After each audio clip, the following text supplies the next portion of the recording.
Now, Albert Einstein had a quote. He said, imagination is everything. It's the preview to life's coming attractions. This is important information. The biggest thing that always troubled me was my imagination, because it was so big when I was a kid. You know, I grew up poor, but I was always imagining stuff. You know, my mama, once a month, would buy a travel magazine at the grocery store. My father used to be so pissed off. Bill, why we spending this money? We were poor. She said, Slick, we ain't got no money to take this boy nowhere. But if he can look in these magazines, maybe one day, it'll cause him to want to travel. I've been to so many countries around the world because of that magazine. I just wanted to go see stuff. My mama had enough sense to plant that seed in me. It's like at Christmas time, we used to get in the car, and my daddy used to take us to the suburbs so we could see the lights. And you know, we just drove around the lights. And I was amazed at the suburbs because I would see these big houses with horseshoe driveways where you drove in and came out the other side. So I told my daddy one time we was riding, I said, Daddy, why don't we get one of them houses? He said, boy, I ain't got no money for that, but that's what I'm bringing you out here for. She said, one day you'll be able to get one of them houses.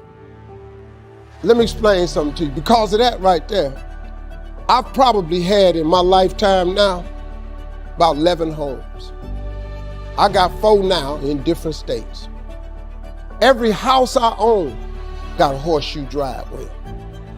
When they was living, they told me one time, they was sitting up watching TV.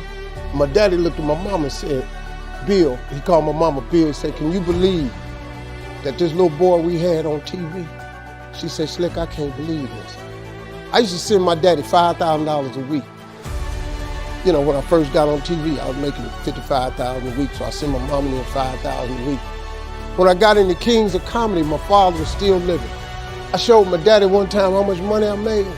He said, boy, it take me 4 years to make this kind of money. So I was able to give them something with my life. So before my mom and them left this world, I could give them something.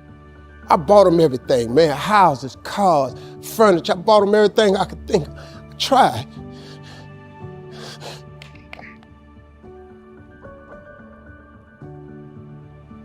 And you know what's crazy, man?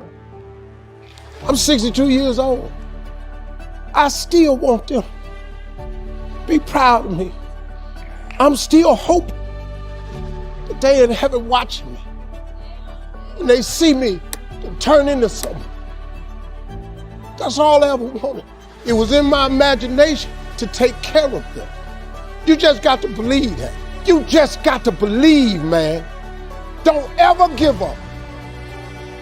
Faith is the substance of things hoped for and the evidence of things not seen. All faith is, really, the substance of it is just what you hope for. That's all faith is. It's just real hard hoping. You remember when you was little and you said, I hope I get a bike for Christmas? And you went out there one year and the bike was under the tree? You remember when you said you hope you graduate and you mess around and got a diploma? Didn't you remember when you said you hope you get a job and you mess around and you got a job? Huh? At one point in time, the older you get, this got to start clicking in. That faith is really the substance of things hoped for. That if you hope hard enough, one day you ought to get smart and turn all that hoping into belief. And what is belief? Nothing but faith. And what is faith? Faith is belief in things that you cannot see. See, this what the part you got to get. The evidence of things not seen. Remember I told you that imagination is everything? It's the preview to life's coming attraction. Man, do you know, now let me tell you the problem with your imagination. Problem with your imagination is you tell it to the wrong people. If you want to kill a big dream, tell it to a small-minded person. You went and you shared it with your family and friends. You know what they did? They shot it down. You know why they shot it down? Because they couldn't see it. See, your mama and them, your cousin them, your friends, they don't know. See, you gotta be careful when you share your imagination with small-minded people. Nobody else can see your imagination but you.